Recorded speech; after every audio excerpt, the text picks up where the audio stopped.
नाम के गांव में आलोक नाम का एक व्यक्ति अपनी पत्नी शोभा और बेटी मीनू के साथ रहता था। आलोक बड़ी मुश्किल से अपना और अपने परिवार का गुजारा कर पाता था।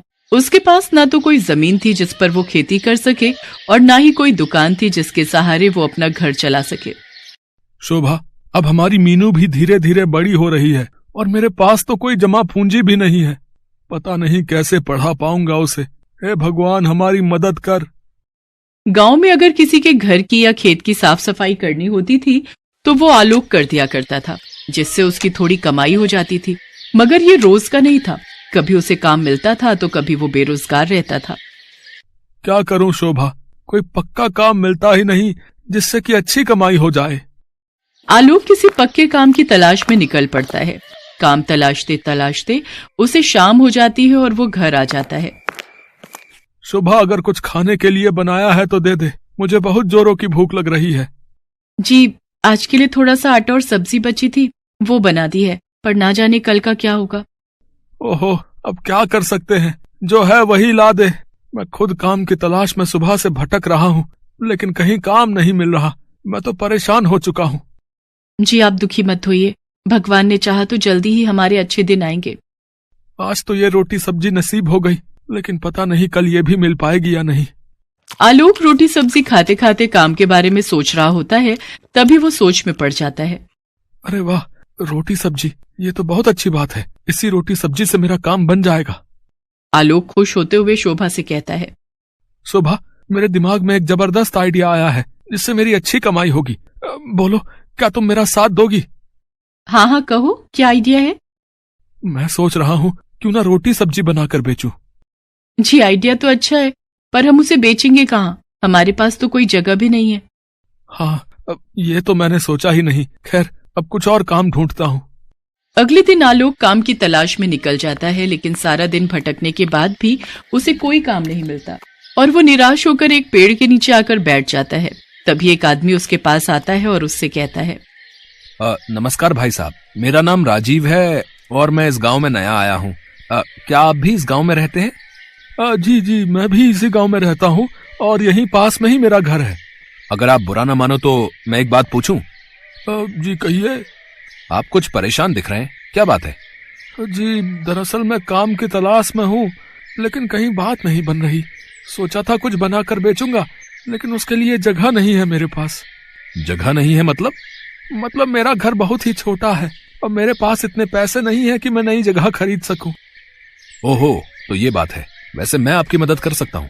मेरे पास इस गांव में बहुत सारी जमीन है। अगर आप चाहें तो उस जगह का इस्तेमाल कर सकते हैं। क्या सच में?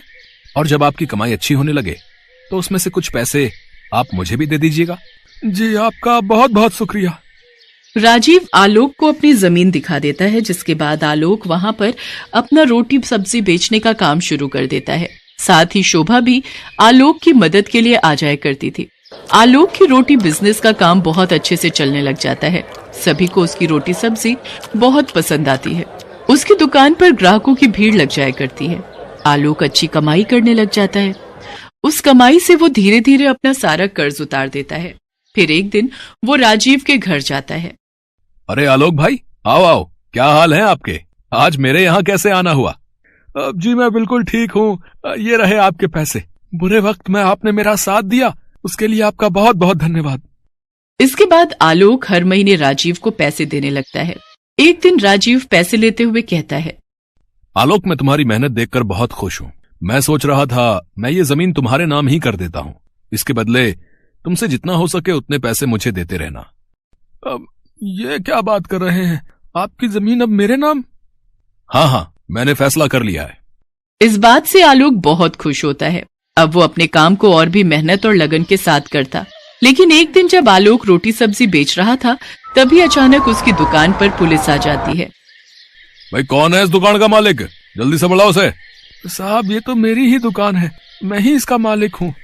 बताइए क्या बात है?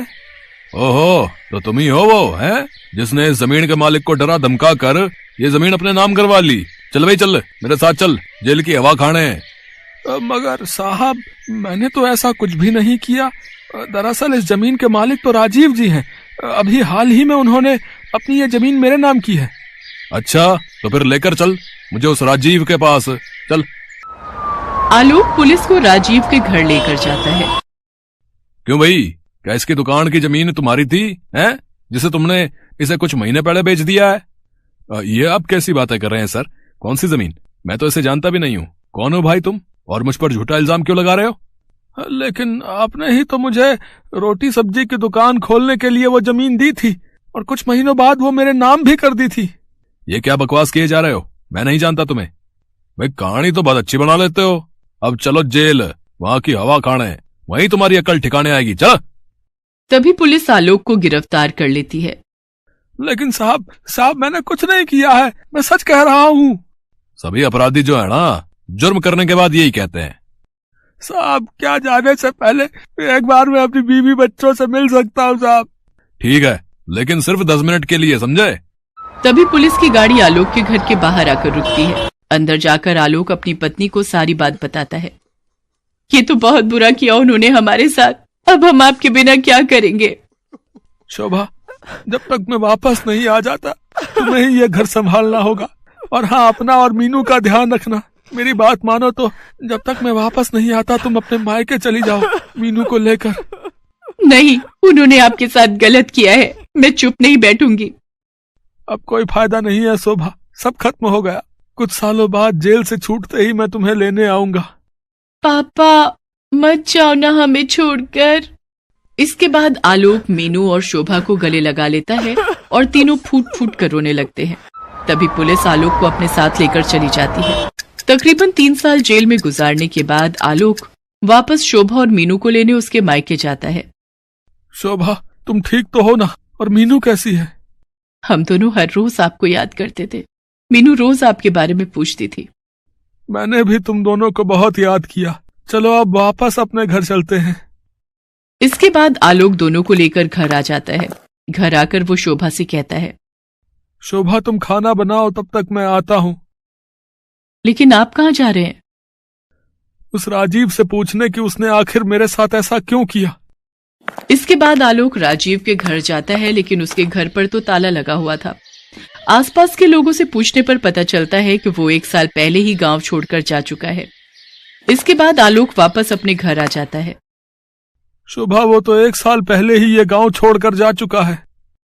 अब छोड़िए जी, उसको उसके किए की सजा तो भगवान जरूर देगा। अब आप अपने जीवन में आगे बढ़ने की सोचिए कि कौन सा नया काम ढूंढना है। हाँ शोभा, अब दोबारा से कोई नया काम ढूंढना पड़ेगा।